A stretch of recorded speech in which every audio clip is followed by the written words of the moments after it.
mencapai cita-cita. Oleh itu janganlah kita hanya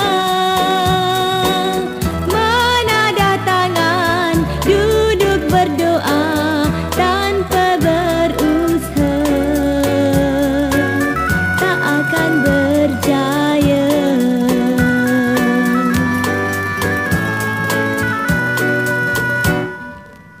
Kerjakan sembahyang, puasa dan lainnya,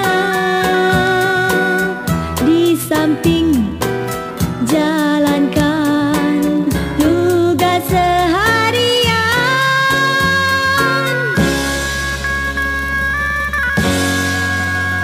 Dari itu wahai semua umat Muhammad, bekerja untuk dunia, beribadat untuk akhirat.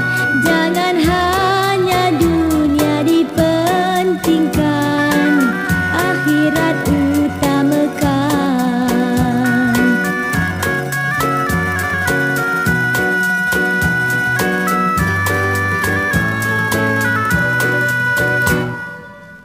Kerjakan sembahyang, puasa dan lainnya, di samping jalankan tugas seharian.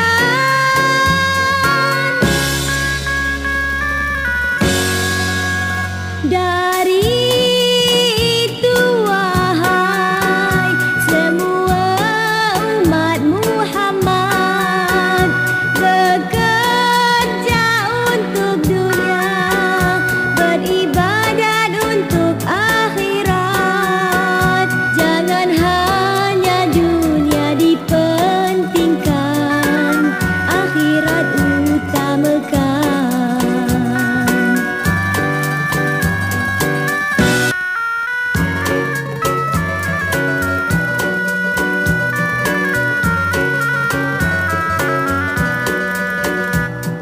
Beribadat kita seolah akan mati esoknya, bekerja berusaha seolah akan hidup selamanya.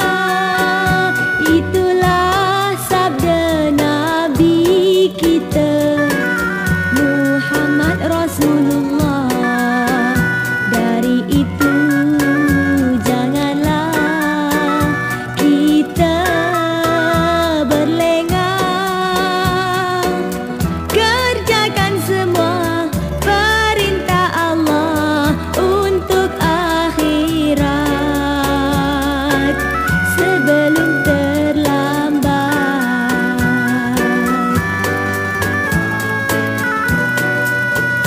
Tapi jangan lupa kita hidup di dunia, perlulah bekerja dan juga berusaha mencari rezeki pemberian Allah, mencapai cita-cita.